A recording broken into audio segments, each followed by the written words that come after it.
Hello and welcome to the Sonic Cinema Podcast. My name is Brian Scuttle and thank you for joining me at www.sonic-cinema.com as well as the Sonic Cinema Podcast YouTube channel. You can click subscribe, rate, and review wherever you listen to podcasts, whether it's Apple, Spotify, Good Pods, or at the YouTube channel where you'll also get quick takes as well as every episode of the podcast. You can also check us out at patreon.com/Sonic Cinema. There you will get things like Leaving the Collection, Life Soundtrack, as well as things such as my write-ups on short films from the short film blocks from the film festival that I'm going to be covering tonight. That is at patreon.com/Sonic Cinema. So we have reached the podcast of my wrap-up of the 2025 Renegade Film Festival, and this one is going to be somewhat different this year. I have written for Sonic Cinema about the community of Renegade as well as the political nature of genre and horror films and how that really bleeds into Renegade in a very unique way. And especially this year with the re-election of Donald Trump and the implementation of Project 2025.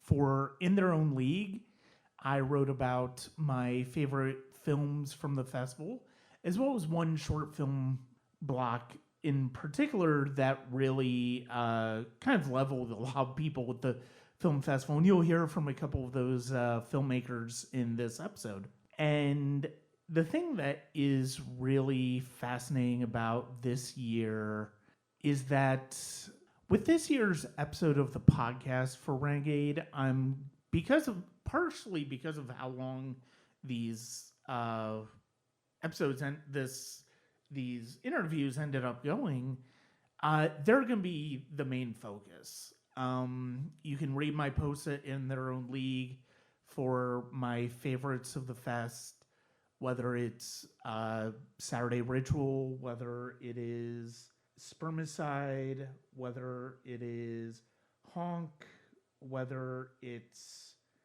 any of the films from the Monstrous Feminine short film block, whether it's Cherry, or whether it's The Rebrand, which was probably my favorite feature film from the festival, as well as my personal favorite film I saw at the festival, which was a short film called Close Friends, where a young woman has an unexpected encounter with a demon from her past.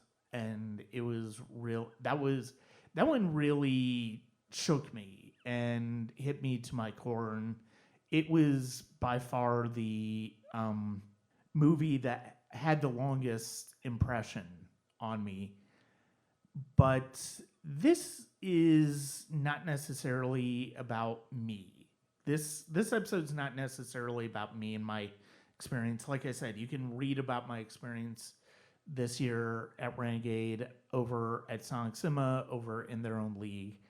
This is about the filmmakers that I had a chance to interview on Saturday night after the awards ceremony.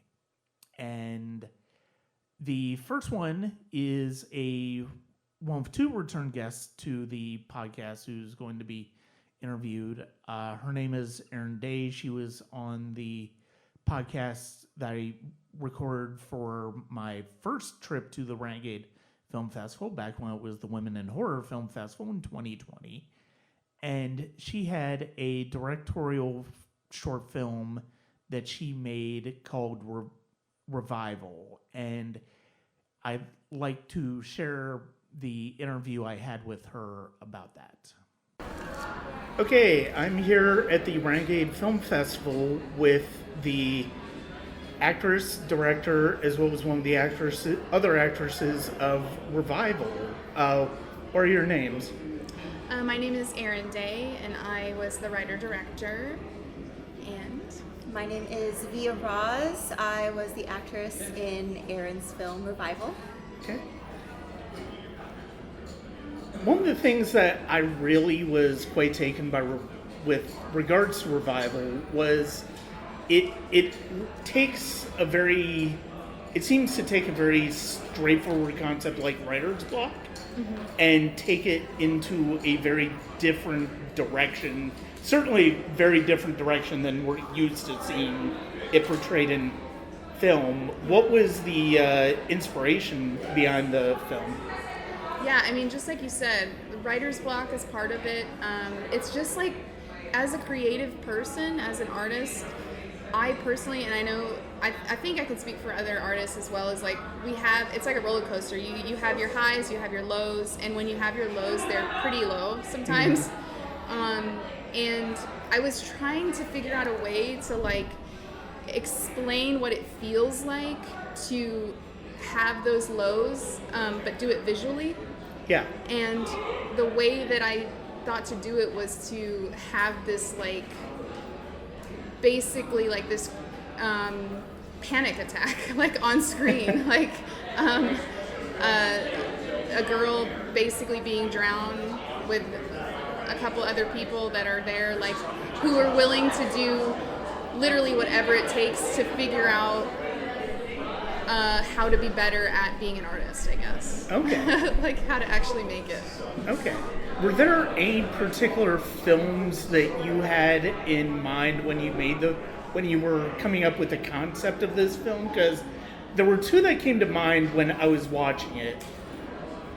One, in a weird way, was, even though it's very different because of the fact that the characters are doing this willingly, is Saw. Yes, I'm so glad you said that. And the other one is a little bit more of a deeper cut. It's not quite horror, but it kind of fits in the same parameters as David Fincher's The Game. Ooh. Where Michael Douglas ends up going on this journey that basically is going to change his life. Right. And he doesn't anticipate it. So that's another one that came to mind when I was I actually watching would love to watch The Game because it sounds like right up my alley. And you're like absolutely right. Saw, I'm a huge Saw fan.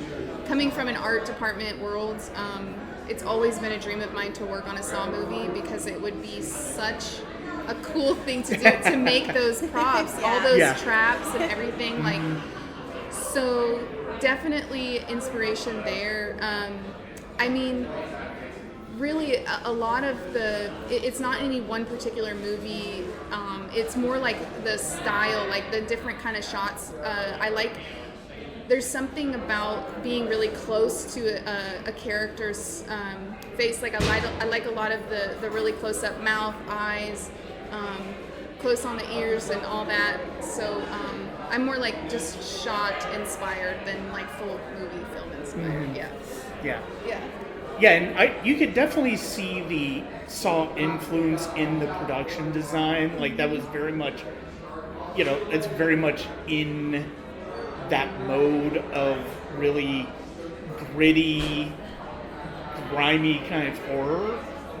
And yeah, I mean, that really does come through the production design for this movie. Via, what is, when it comes to being a supporting character in a movie like this, what were your thoughts when you first read the script?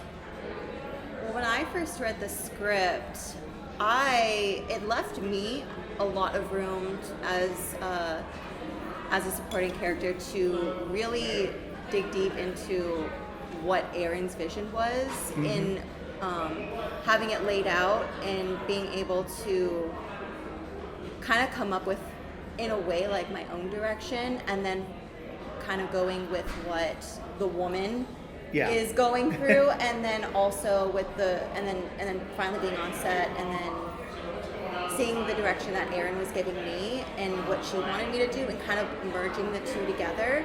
So it left me a lot of open wiggle room to kind of be creative and do my own thing in that realm. The script as a whole, I thought was pretty cool because, first of all, I've never worked on a horror project before, so this was really neat.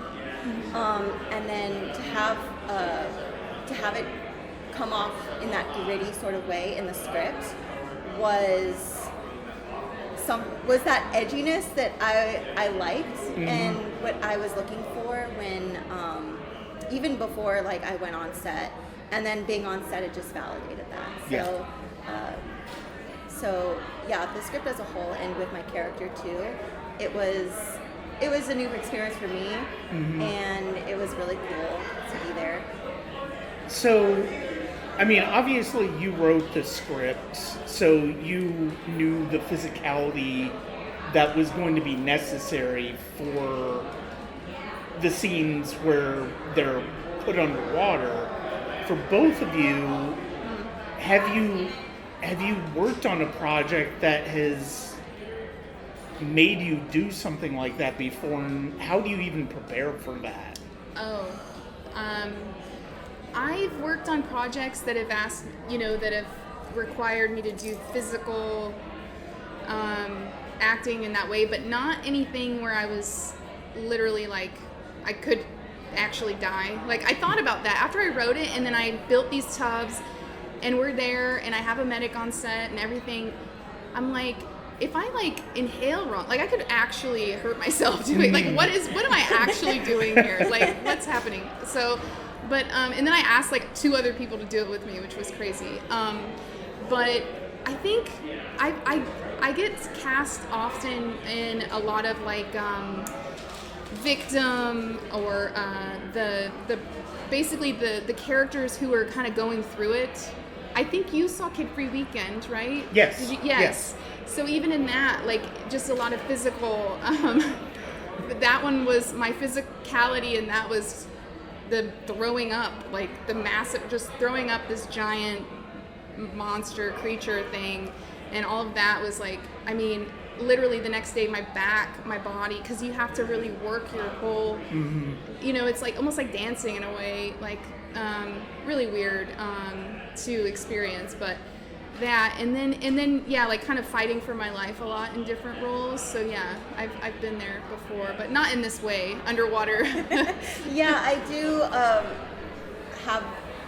feel the same way that Erin felt going into the scene.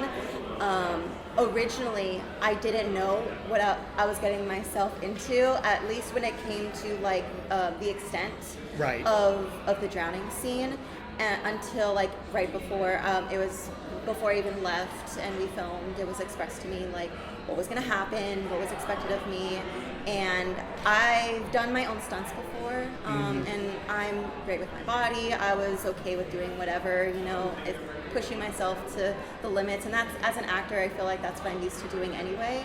It's kind of like whatever works for the sake of the scene, and being pushed underwater, it was really crazy, and I've never had a filming experience like that before.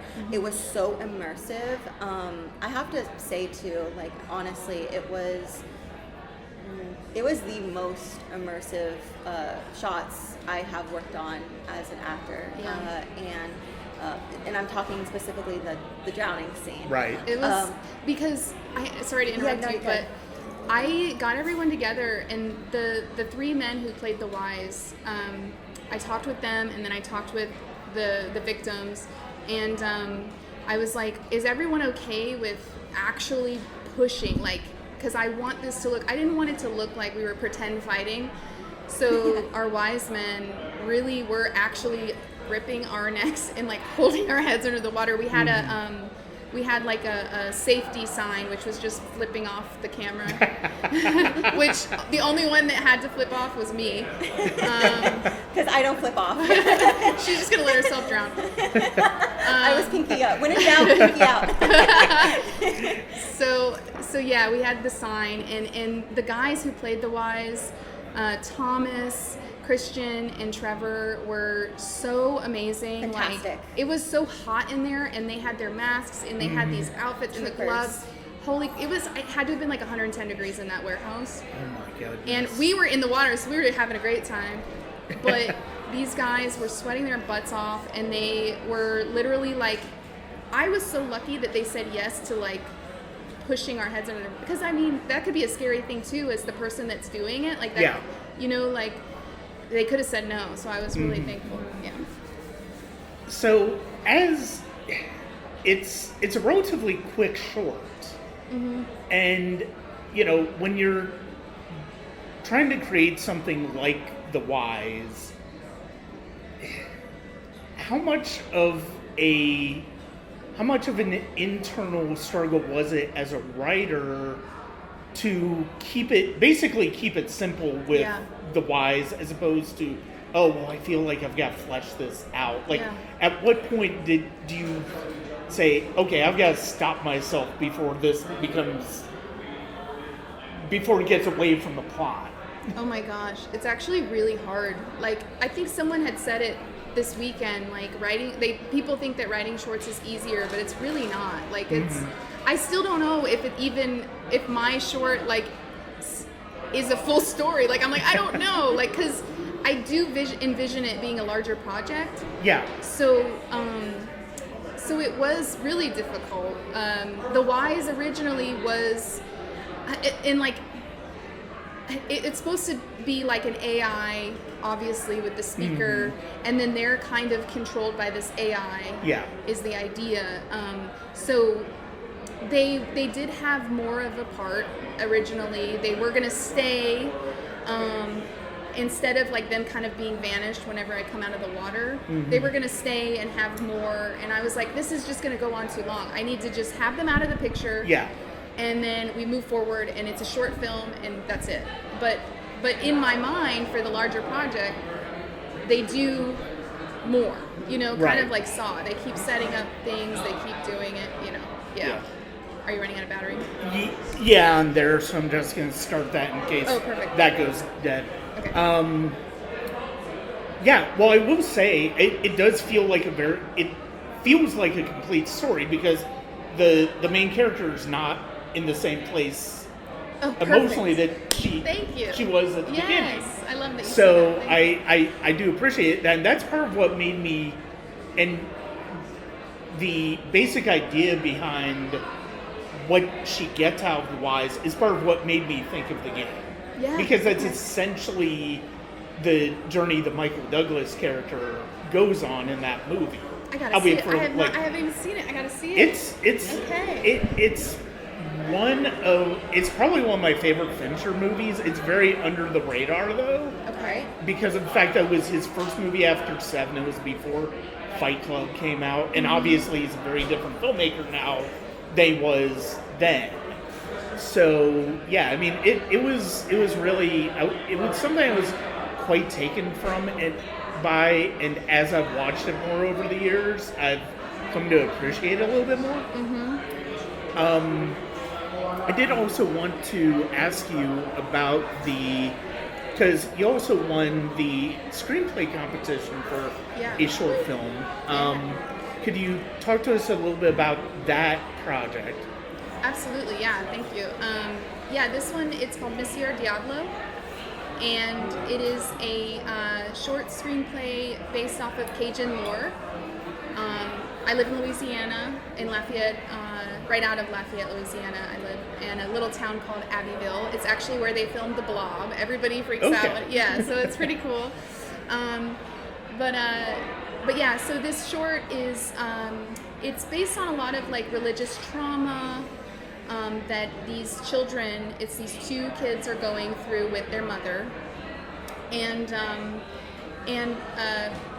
it's a story where they're told that if they don't behave and do the things that their mother tells them and that the Bible tells them, that they will be visited by the devil and they will basically go to hell, and it's just like, it's horrible to like frighten your children in that way. Yeah. So yeah, it's like a visual representation of that basic story, but in mine, the kids, the oldest child, she gets her wits about her, and she's like, we need to do something about our mother, and so they do. So that one, I'm really inspired now because the award is just so validating to have like some encouragement in that way. Like, I think that'll be my next one, and this one for me will be way more horror than what I've done before, so it'll be really fun to, like, more scary, more, Yeah. you know? Yeah. Yeah. Yeah. Did you, when Revival, was that your first shot at directing Yes. that you've done? Yeah. I thought you'd said that earlier in the day during the panel at the end. What? Because I've seen you in a couple of I've seen you work in a couple of different projects now over the years. What did you take from those different experiences when it came to directing Revival? So many things. I'm so thankful for actually the people who I've worked with on films that have screened here at Renegade. Our Rosalind Maddox for Kid Free Weekend, and she directed that, and it was just being a part of it and watching her work was absolutely inspiring, and it truly is part of the reason why I was like, I want to do this. Like, she's a badass woman, and she's fucking good at what she does, and I got chills just saying it. I just can't wait to see what she does next, and I hope that I can be a part of it in some way. And then the one before that was Toothache. Had you ever seen with Stacy? Yeah. Stacy directed that one. That was the first Renegade, well, Women in Horror at the time. Yes. But Renegade, but yeah, we talked about it then. Yes, and it was the same. Like, in Toothache, that project was so small. There was literally like maybe 5 of us, 6 of us, and we filmed it in her apartment, and it was the same kind of thing, like just working with these women who I feel like I just really look up to as filmmakers. It made me feel like I can do it too. And then I just kind of take little bits from every director that I ever work with. I'm like, I like this style, I don't like this style, and I found my own style, I guess. Yeah. Do you have any projects coming up? Oh, projects coming up. Actually, yes. It's called 12 Gauges Gems. Okay. And we are about to get into the filming process. My film day is actually March 1st. So. Oh wow, it's great.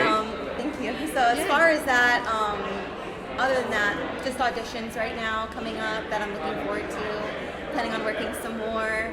And actually, I haven't even announced this to Erin, but I'm sort of transitioning from acting to more voiceover work. So I'm Okay. starting that's to teach myself a exciting. lot about that, and it is really exciting because Very it's cool. new for me, and yet in a way, I've been voice acting all my life because of all like the little playful, like silly voices I'll do, and Weren't you the just- recommendations that I've been given. So Didn't you just come out with a series that you were on?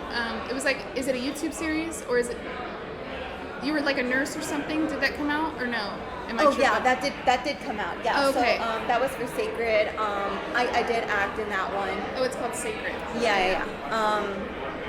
But yeah, I have no voiceover work on my resume, and I just think it's about time I do that. So Okay. Very cool. I'm looking forward to learning about that and kind of setting up my own studio at home and working with other people and talking to other people in that category of acting. So Okay, I'm really excited. Excellent. Well, good luck with that. Congratulations. Thank you. I really, like I said, I really enjoyed Revival. I thought it was really a terrific, well done little short. And like I said, it got the point across that I think it wanted to get across. So. Thank you so much. I love that. No problem. That means a lot to me. We get so many no's in this industry, so it feels really good to like get a yes, and then also like get a chance to talk to people about your work, and it's very validating, and it's cool. Thank you so much. Well, thank you. Thank you so much. The second guest on the podcast this year from Renegade is the director of the first short film from the Monsters Feminine block, which is called Good Girls Get Fed. The filmmakers Kelly Lou Dennis, she also co-wrote the screenplay, which won a writing award, as well as, and she's also a star in the film. And I had a great time talking to her about the film and about the politics within it. Okay, so I'm sitting here with a couple of filmmakers from the film festival. If you could say your names and what you did on the project you had. Yeah, I'm here with Good Girls Get Fed. I'm Kelly Lou Dennis, one of the writers, the director, and one of the actors on it. My name is Erin, and I was one of the producers on the film. And one of the things that you said in the Q&A after the block, which was just an amazing block of films. Yeah. And I mean, your film started out, and is that this your next goal is to make this a feature film, and you're kind of starting in a way you're. Well, how was it? Because we talked about it a little bit after the Q&A. I think it kind of felt like doing it in the reverse direction. Yeah, so I wrote the short film with Kayla Klein and Sarah Rebataro. Mm-hmm. Kayla Klein acts in it as well. She plays the character of Daffodil. But yeah, I wrote it with these two ladies, and the short became, this being of its own. And for the feature film, I've now written the script for that on my own. Mm-hmm. And it was kind of like writing backwards because, I wrote, I don't want to say it's an origin story of the short film, but you go back in time as far as the short is regarding, as far as the short is concerned. But I got to discover who these characters were and who they used to be. Oh, this character used to be funny. I didn't realize that because in the short they are not they have no sense of humor. Not a funny bunch. Yeah, after all of the trauma or whatever they've been through. So I got to discover who these characters really were. Right. Yeah. Well, and it's certainly not a funny subject as we follow it through. Yeah. So I'm really curious to see how that turns out when we get a chance to see it as a feature film. Thanks.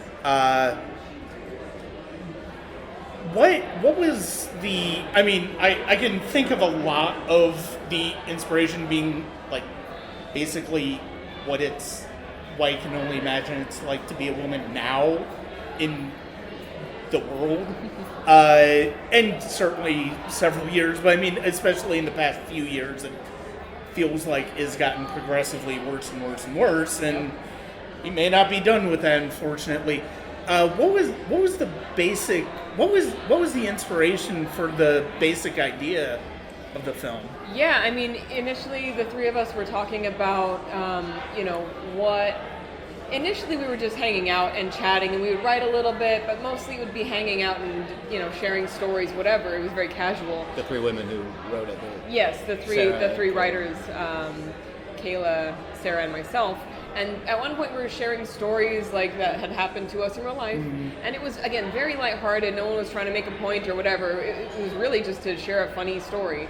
But then we realized as these stories were being shared, the other two were not laughing because A, it's not a funny situation, and B, we realized we had situations in our history that were very similar, and I think it's a lot easier for people of all genders, but it happens a lot with women, where something happens to you that is unjust, is wrong, but because of how our society has trained us to respond, we kind of brush it off, and we tell ourselves it wasn't a big deal, or it was our fault, or whatever the situation may be. However, when you hear it happen to your friend, that's a totally different situation. So as we started sharing our stories together and speaking to more and more women, we realized that these really seems like a very isolating thing that you just tuck to the back of your closet, but actually is a pretty common female experience. Yeah. Yeah. I can only imagine, and one of the things that was so effective about this film is that it starts off almost being one thing, and it turns into something very, very different, and we start to see a big macro perspective of what we've watched that's completely different from what we expect we're watching throughout most of it. What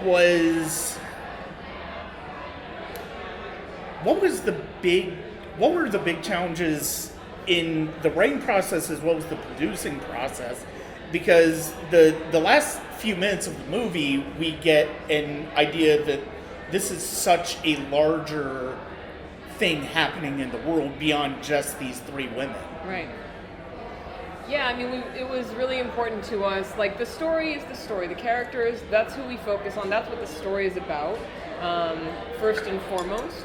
But then at the end, there's, something that's revealed that we really wanted to make it clear that the issues we're pointing out with this story we're not blaming one type of person. White men, the straight ones are the worst. Like, look, everybody, people of all genders, colors, financial situations, background situations, we all can do more to fight for gender equity and to be empathetic with each other's situations and be curious about learning what is it like to be in your shoes and how can I take that with me and alter the way that I treat other people moving forward. How can I push for gender equity in small ways, in big ways? How can I be brave enough to do that? So that was something we really just wanted to touch on, is that yes, there is this story, that's what the story is about, is these women and their scenario, but also this commentary is much broader than their situation. And then also from a production standpoint as well, especially in the post-production process, Kelly really wanted to make it a point Kelly and the whole team, the production team, wanted to make it a point to make sure that we're hiring as much as possible, either female identifying or gender non-conforming folks to be heads of department or to be like our editor or our sound designer and things of that nature. So all the post-production process and the department heads in actual production process as well. So that was a really big point of emphasis. Everyone outside of the DP, or almost everyone outside the DP was... Many of the department heads, were. But we wanted a male cinematographer since it is about the male gaze. Yes. So that was an intentional choice there. And continuing on with the production for a little bit, I mean, again, we see this from a much larger perspective in the last few minutes. Obviously, with short films, you are very much limited when it comes to budget. How do you even begin to? I mean, obviously, you think about the shots that you need to get for a specific story, and that's a big part of what you're doing in terms of figuring out what the budget is. From a producer's standpoint, I can imagine it being a bit anxiety-inducing when you see the end of this script and it's like, oh wow, so this isn't just a handful of rooms, it's a larger part of the world that we're revealing here. And obviously more extras involved, obviously more locations involved. What was that experience like when it came to thinking about the production as a whole in terms of staying on budget and making sure that you had the budget for it? Yeah, I mean, interestingly enough, we had, like, in terms of the locations, like most of the film is in kind of one location. We were able to use one room actually and actually turn it to make it look like it was several other rooms, and that was through great planning, I think, on Kelly's part, and working with the production designer who had a very meticulous attention to detail. But yeah, I mean, I think in terms of finding like extras and other people who are excited to work on the project, like we had been living in LA for a handful of years at that time, and meeting other filmmakers and making connections and people who wanted to just, sometimes people just want to be on set and they like the excitement of that, because this was my first time actually being on any film set or being a part of any film project. So for me, I was kind of learning the ropes in a lot of ways and just trying to be as helpful and as useful as possible. And there was a lot of other people that were like me who were willing to come on and either do things for, reduced rate or some. We tried to pay everyone or offer something to virtually everyone who was working on the project. But so many people were like, hey, we're filmmakers as well, we get it. You don't have to, like, I'm here I'll work for half a day or a full day for free or a full time for free. And, I think that's something that we've come to, that's something that I personally come to love about the filmmaking process, is that it takes a village, but there's so many people who are willing to just give bring their A game, even if it's just because they're passionate about what the story is saying, and that's obviously a very, very big message. Right, and we still did. I mean, there were only a few amazing folks who like bullied us and were like, no, you are not going to pay me, put it towards the post for this, or, so we really tried to pay, everyone that we could, but it was great. My favorite compliment, hands down on set, was people kept coming up to me and saying, my gosh, this whole team is so kind and talented and professional, but like just wonderful to be around. And that was a really important thing when we were curating the team, and the cast is, yeah, they got to be right for the job, but they also have to be good people, because that's just how we run this. So no, exactly. We're lucky. I think one of it kind of, to a certain extent, kind of flies under the radar, and I'm fairly certain I heard the line correctly while watching the film. It's basically after the women are trying to get past the guy who's holding them hostage. And we don't necessarily see him at that time. We don't see his face at that time. But if I remember correctly, one of them says, I thought he was one of the good ones. Did I hear that correctly? Well, she says he was always going to win. Oh, okay. So similar, but All right. Okay. Well, I mean, and that changes. That changes it to a certain extent, but at the same time, yeah, it's one of those things where there's a helplessness to everything that they're going through that it's really harrowing to see unfold. It's like an inevitability, Yeah. I mean, you can finally get the women to work together and to do everything a certain way according to plan, but I mean, ultimately, if the system is a certain way, and we keep trying to tackle the system in the same way and not trying to think outside the box or think bigger, then we're gonna keep. What is it? The definition of insanity is if you try to do the same thing over and over and over and expect a different result. Yeah. It's just not going to happen.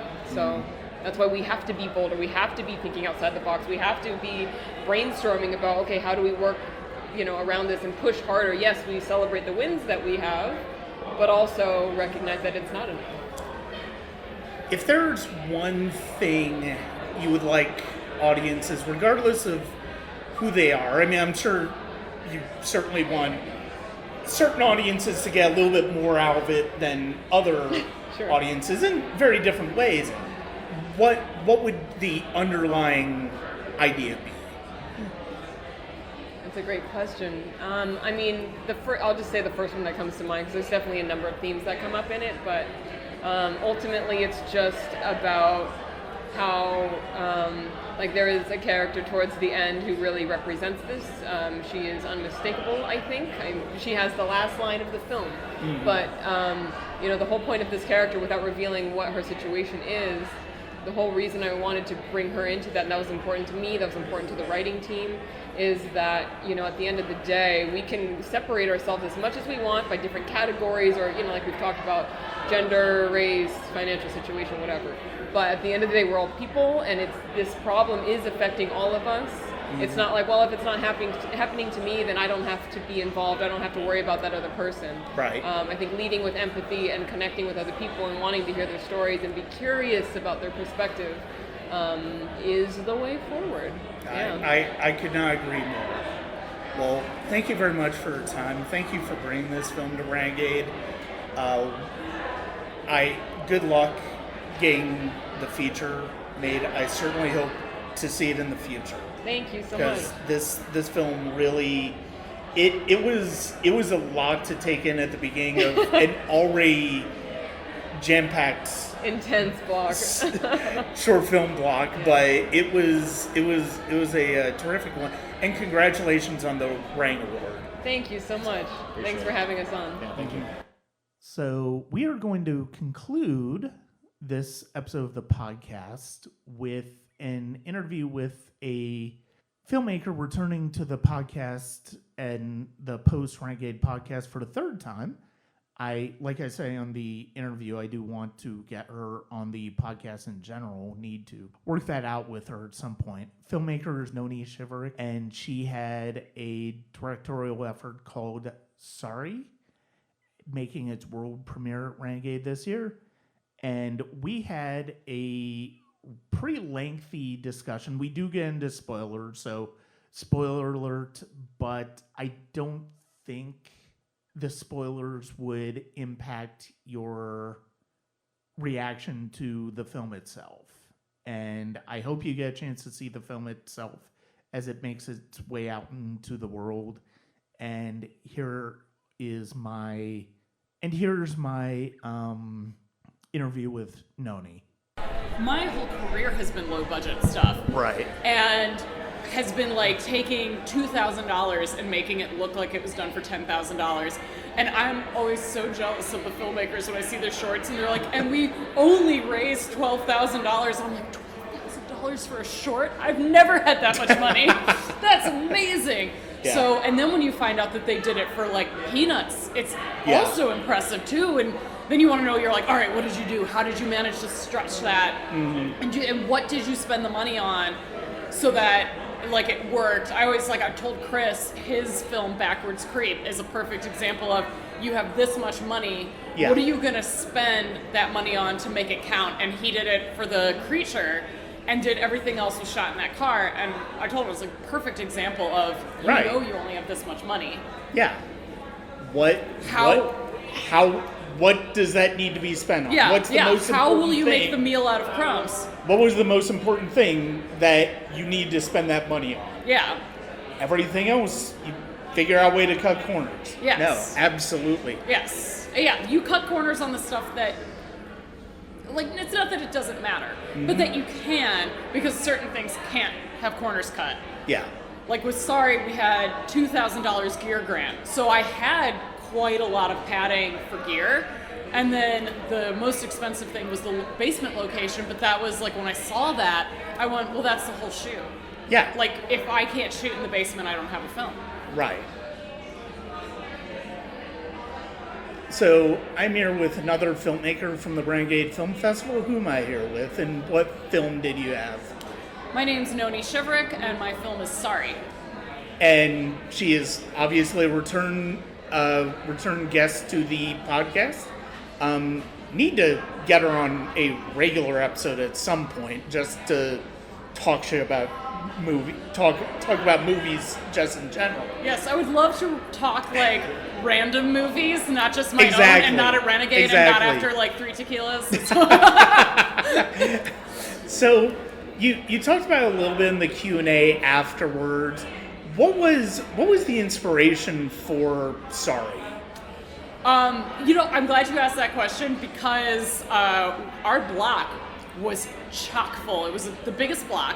Mm-hmm. The most people showed up. We had almost no time to do the Q&A, and my favorite part of a Q&A is when filmmakers get to talk about this stuff. This is like the best part of, so I'll be listening to your podcast to hear the other directors talk about this, because I had so many questions about their films. But the inspiration behind my film was that, I have a very good relationship with my mother, and for Sorry, it centers on a very bad mother-daughter relationship. So just to put that out there in advance, my relationship with my mother is very positive, and the death in Sorry, the serial killer, is from a feature film that I wrote, and this is one of my favorite deaths from that feature film, and it involves this mother who genuinely believes she's helping her daughter and has done the exact opposite, and now she has come to pay the piper.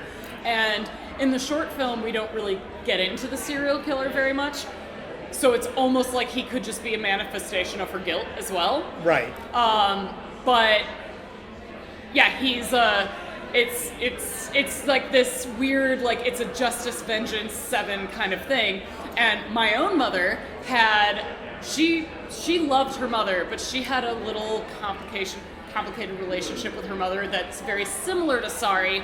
And as a child, I got to watch my mother unpack that trauma throughout my whole life. So I grew up watching her consciously choose not to say the things that her mother told her, and sort of stop the trauma train in her generation, and not live, because my grandmother, she loved us very fiercely, but she was a glamorous, beautiful woman who had been brought up to believe that that was everything, and that's what matters, and is what made you special. And so my mother got a lot of that flack and was brought up to believe that she was fat and tall and gawky and ugly. Right. And she spent my whole girlhood consciously choosing to say the opposite to me. And I kind of, in writing Sorry, it was not inspired by a bad relationship with my mother, but instead watching how she did it correctly. Mm-hmm. No, and I think, when, you said that this is taken out of a feature script. So you're taking out some of the context. And one of the things I like about the way you condense this into a short film is any sense of context to all of the characters is still there. You just look at it from a different perspective than you might if this were a feature film.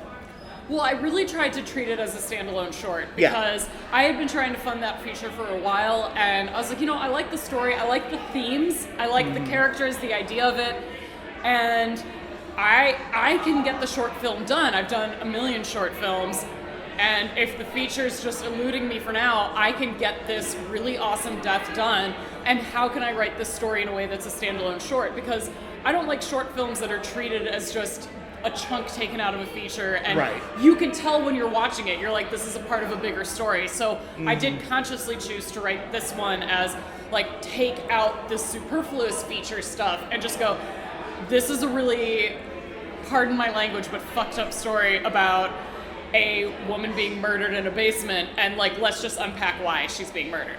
I mean, I always check that this has explicit content on this podcast, even if it doesn't, so don't even worry about that. Oh, good, because I'm on it, so there's going to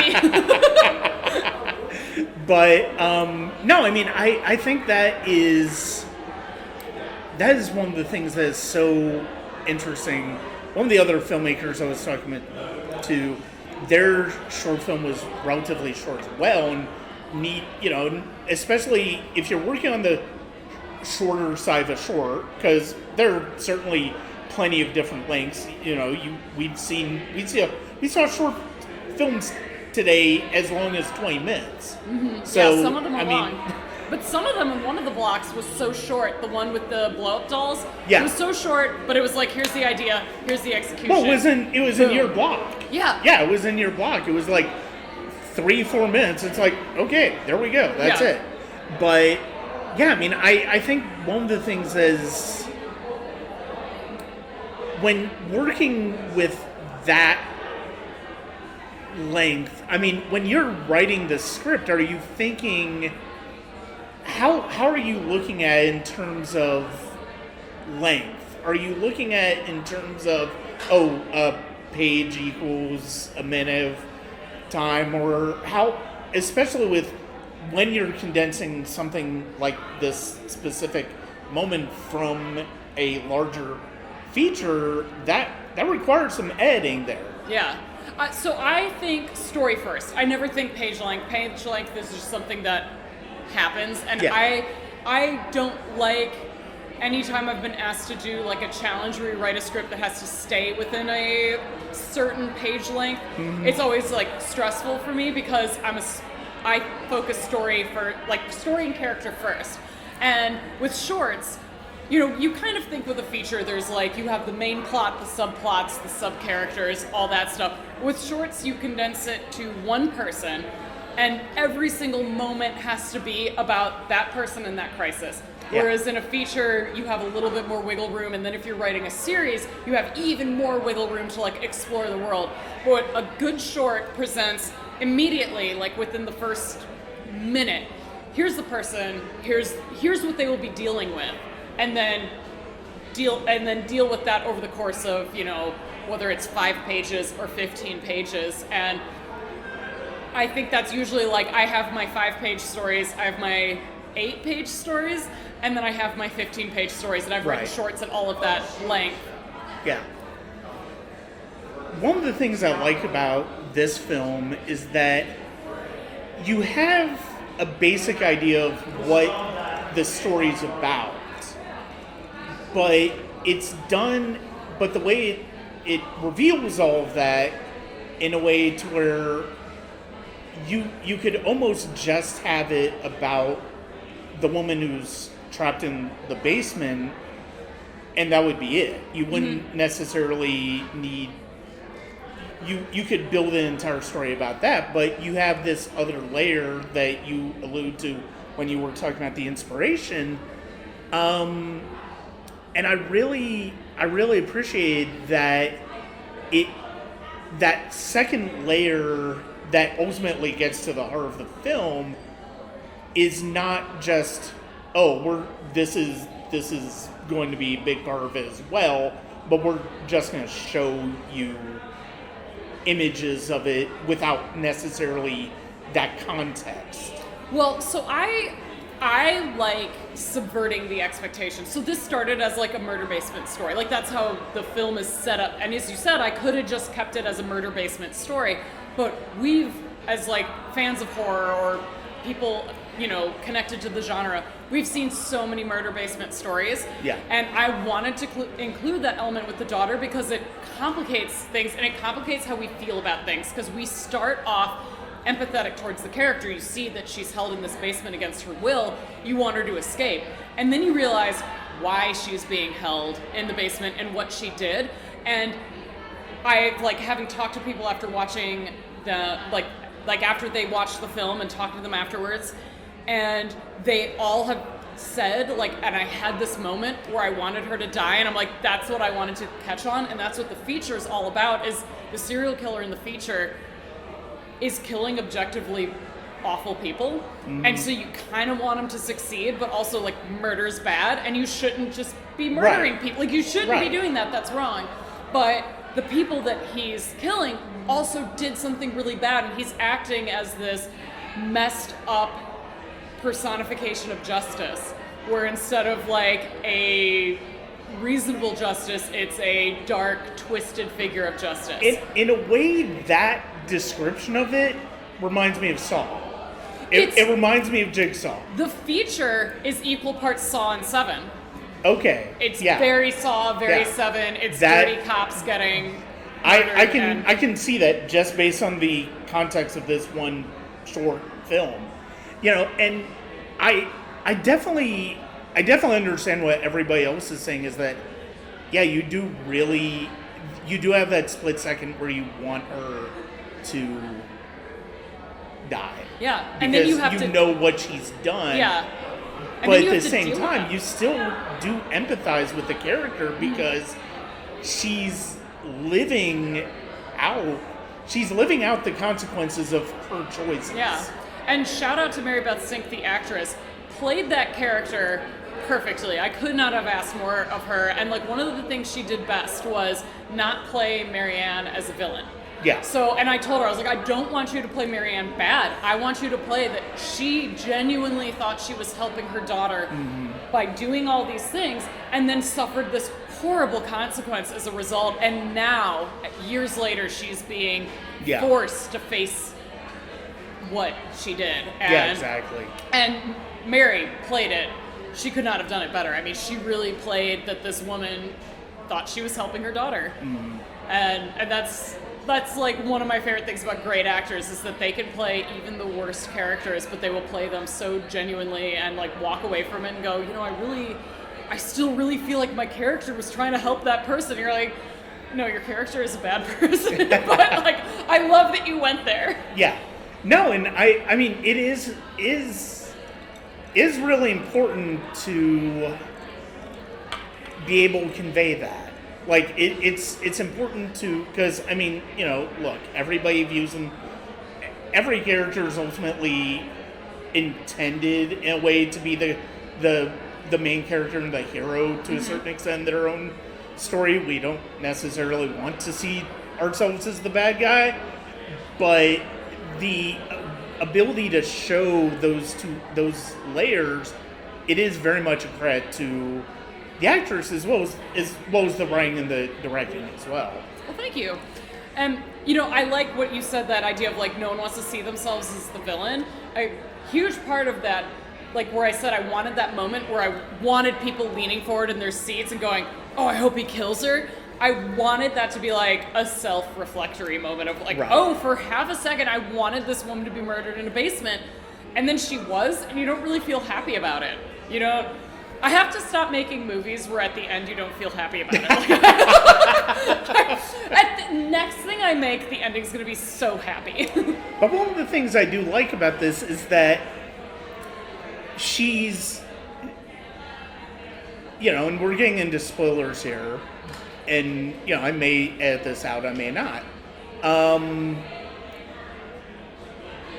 She is killed in that basement, but she has to do it herself. Yeah. Just spoiler alert, she's forced to do it herself, and it's very reflectory of, that's not a word, but reflective. It's very reflective of the daughter and how she died, and it's like, well, yes, of course. And so I sent the script off to a mentor of mine, and she was like, well, you know, I'm not a horror person, but my take was that the hooded man, the killer, is this physical manifestation of her guilt that she's ignored, and it's now coming to a head, and that's why it's in a basement, and you don't really know where she is, like, physically in space. She's in this dark, dirty basement that could represent her state of mind. And I was like, honestly, that's a solid take. Like, I know because I wrote the feature that this guy's a real guy, but in the context of the short film, if you don't know, this guy could just be a figment of imagination. And and you've watched several of my films now, so you know that all right, pausing. Good night. Good seeing you again. Nice to see you. Be safe. Such a good job. Thank you. Fingers crossed it will be a feature. Anyways, interruption.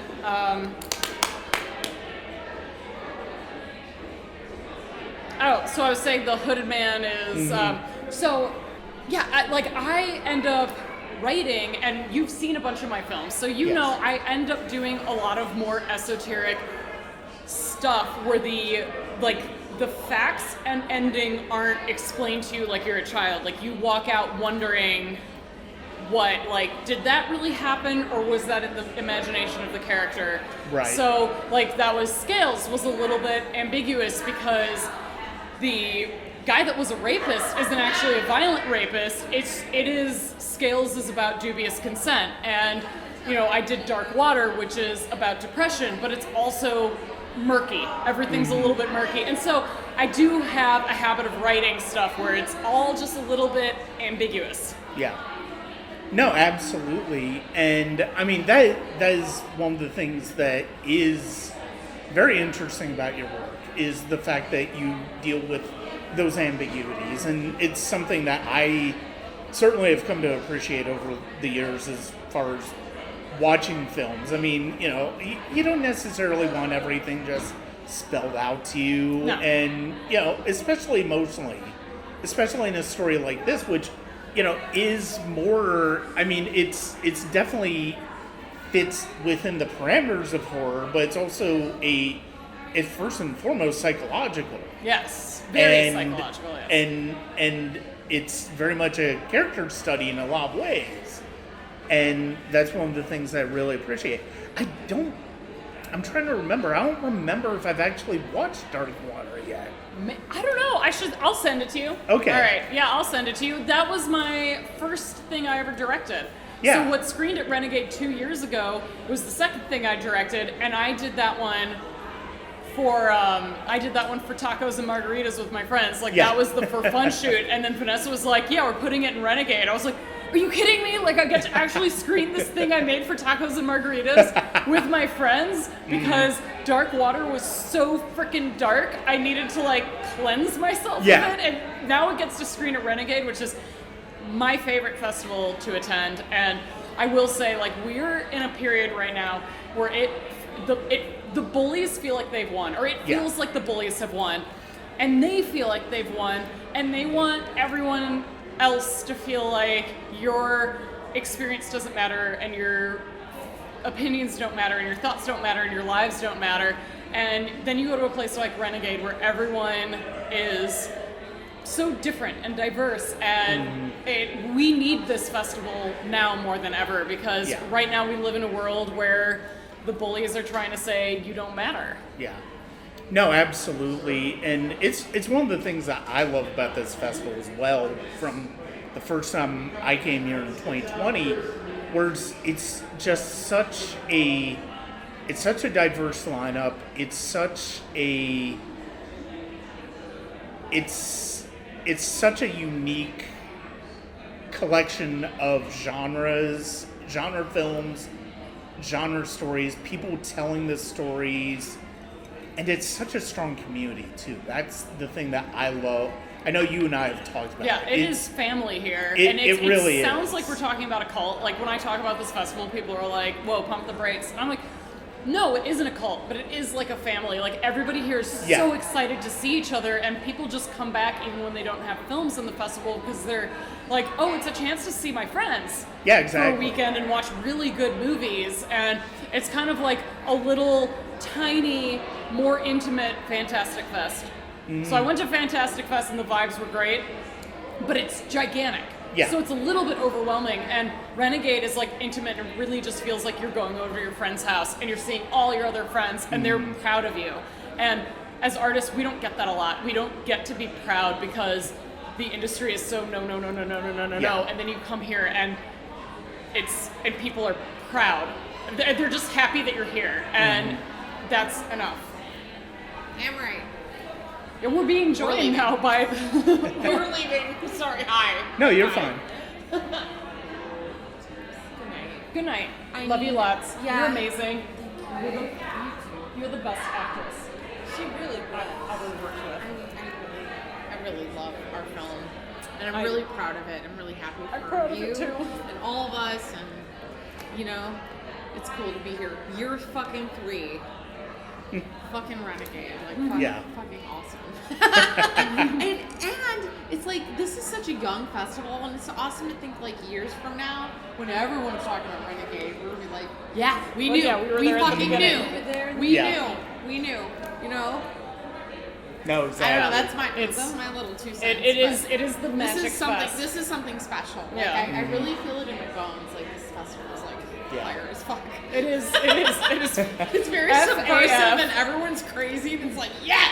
I've never been to a festival where like the awkwardness and weirdness is embraced. Like if you're just like, oh, I handled that interaction weirdly, and everyone's like, that's cool. I did too. Like you're fine. Yeah, for sure. Everyone I talk to, they're like, what do you have going on? And all I can talk about is what I'm doing for next Halloween. And they're like, really? And I feel like it's like just this dumb thing. But you know, that's where I shine. She about it goes all year. off on I think about it all Halloween. year. Oh my god. I have built her murder tunnel. It's real dumb, but you know, we're all Whatever just makes genuinely you happy happy. for whatever the fuck you're doing. You know, The it's- world's it's a cool. hot mess. Yeah.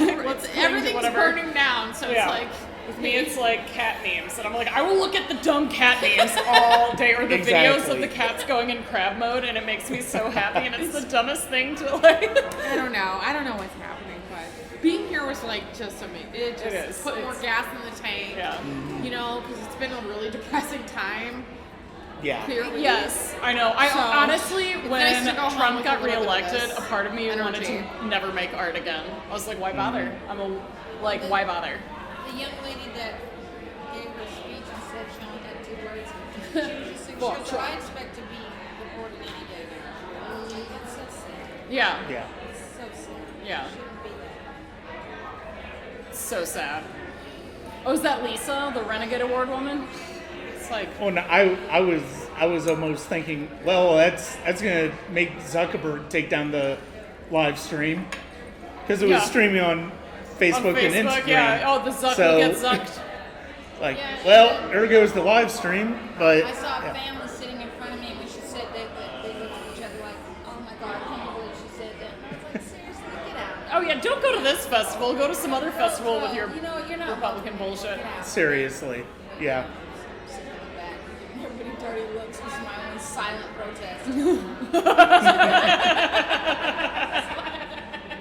Oh yeah, she matters. Yeah. I gotta go.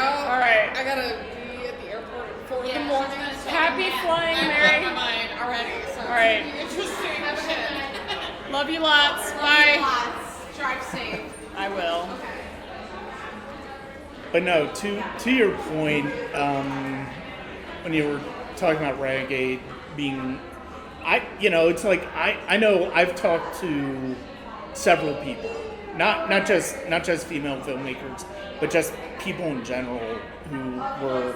I mean, I know I was one of them. I was completely deflated when he was reelected, and I mean, I'm talking about politics a lot in the podcast this year. I just did an episode on 3-hour episode on fascism and cinema where we go deep into what's going on. We just watched a film where an incel got butt fucked to death. So I feel like And we're all it's funny talking because about I need to ask feeling and I need to feels. ask the filmmaker because of the fact that I'm like, the first thing I thought of when I saw the character is that, did she intentionally make that look like JD Vance?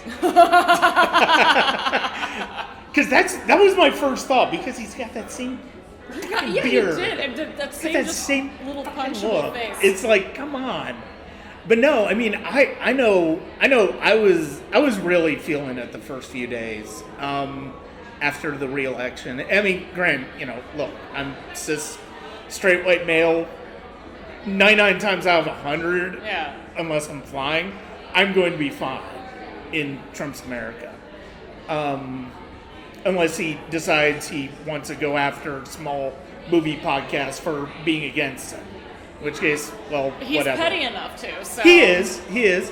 But But no.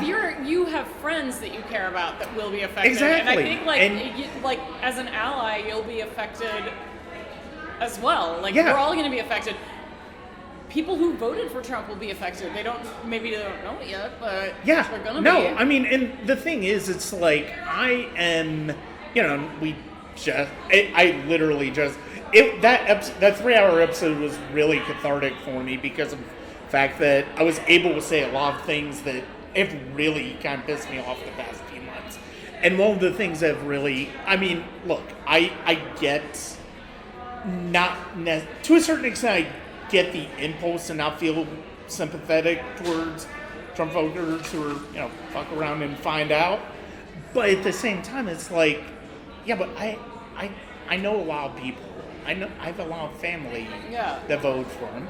I don't want them suffering the consequences of his actions. Yeah. I don't want that. It's like, I'm not going to gloat. I'm going to say, okay, so what are you wanting to do?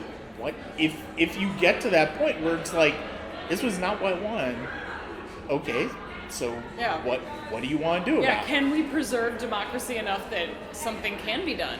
Exactly. And that was, and one of the things that frustrated me in the run-up to the election was so much division on the left-hand side. I mean, obviously, left versus right, you expect that division. And Thank you. you expect that division. You're going to get it regardless. But on the left, it's like, I understand the things we're talking about we're going back and forth about are important things to be going back and forth about. Can we at least come together to a certain extent and stop the existential threat to our country right here? Yeah. For a little and bit. there's a lot of apathy too. There's a lot of people that are like, I don't trust the government anymore. And I'm like, well, we need a government. We need to preserve some semblance of our country. Yeah, I mean, if I we're gonna don't move forward. necessarily Otherwise, trust we the become- government either. That doesn't necessarily we don't wanna mean become I want Gilead. to.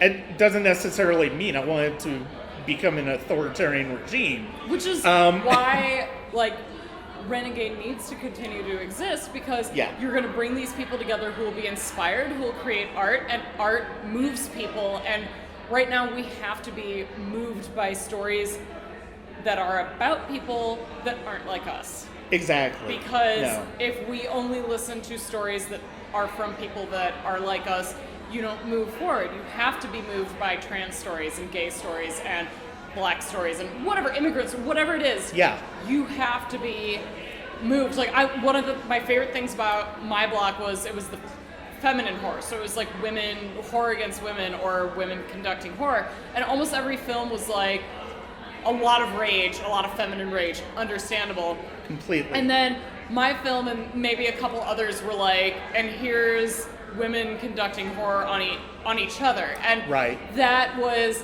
it was like interesting seeing that blend, because there was a lot of feminine rage against men that is going to like continue to. Yeah.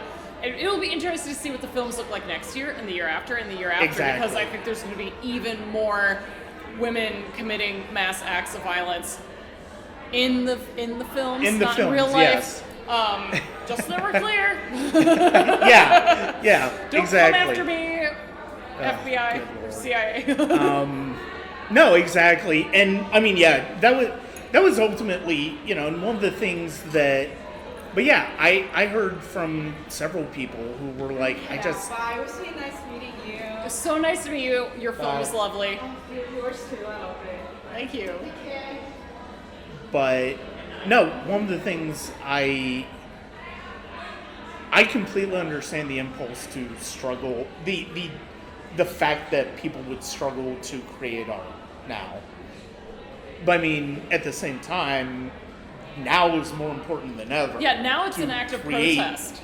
It's an act of protest. It's an act of self-expression, which it always is.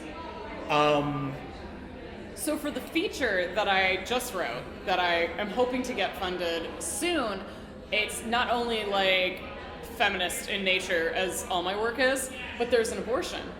Mm-hmm. It's a minor part of the movie, but it is one that I refuse to take out because I am so freaking sick and tired of abortion being politicized. Yeah. And I'm like, you know what? I'm putting it in my movie.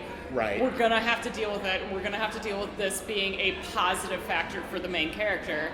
Exactly. And I come to this conclusion that art for me in this regime and this new reality is going to be an act of protest, and I will continue to make it feminist and not toe the line because, I as a woman make art about women, for women, and if men enjoy it, that's great too, because there's lots of men that are like, I loved your film, and I'm like, awesome. Like, I don't make it at the exclusion of men, but I tell female stories. Right. And I have decided that I will continue to tell female stories and be like, I really hope this moves women, and if it moves men, even better. Exactly. Like, no, exactly. bonus points. But yeah, ideally, because there's so much art being made for men, I will make art for women.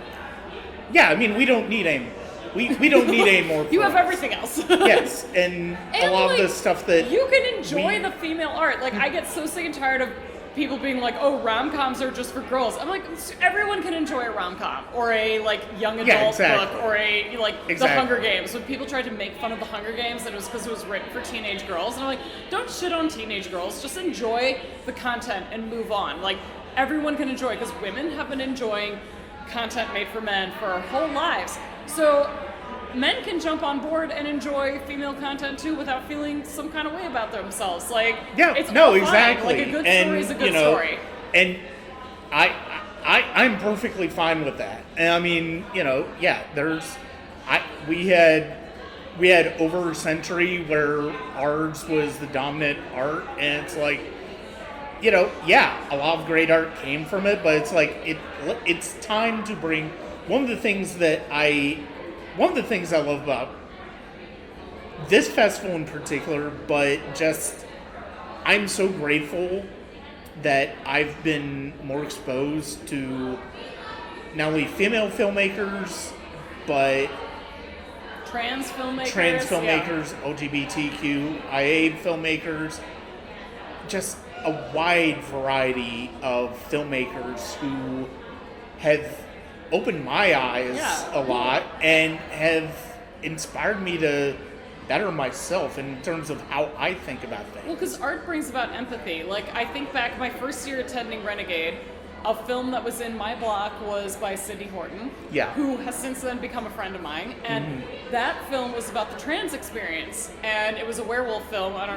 I'm sure you remember it. The werewolf film where a trans masculine person gets his period at prom, and he's taken his crush or girlfriend to prom, and gets his period, and like the horror of that experience of getting his period at like what should be kind of a confident night, then like puts forth this werewolf story. And I was like, that's the kind of shit we need to watch, because as a cisgender person, you like, I get the horror of having your period, but using a period to then relay to the audience like the trans experience of like, now my body's doing what I don't want it to do in such like a core way that I feel like an animal and all this stuff. And it was great. It was exactly the kind of art we need, because art brings empathy. Yeah. And we will be a more empathetic people if we just watch art or consume art that has been made by a variety of people, because you start to understand different experiences. No, exactly. Absolutely. And so this was the world premiere of Sorry. What is next on the festival? I actually have no idea. I am waiting to hear from other festivals, so I have no idea what will be next for Sorry. I've submitted to a bunch. We got Sorry finished right before the deadline for this. Okay. So this was like really, it just got done in December. So it's very, very new, very fresh little baby, and got into Renegade, which was so fortunate. I mean, like, I can't think of a better place to have a world premiere than among the people of Renegade. And we'll see where else it gets into. I mean, I don't even want to say where I've submitted it to, because it's like 90% rejection rate. So like most of the places I've submitted to, it's not going to get in. But we'll see. I mean, I've submitted it all over the world at different horror festivals, and you know, with art, you can't control how people will respond. So you make your little baby and you make it the best you can, and you hope people like your baby, and sometimes they do, and sometimes they don't, and we will see where it ends up next. Well, as always, it's great to talk to you, and good luck with the movie going forward. Thank you. That's going to do it for this episode of the Sonic Cinema podcast. Like I said, this one was going to be slightly different than years past when it comes to Renegade. And I hope you understand why listening to those interviews. It kind of needed to be. Was a bit cathartic for me to talk to these women, to talk about their art and talk about what inspired their art.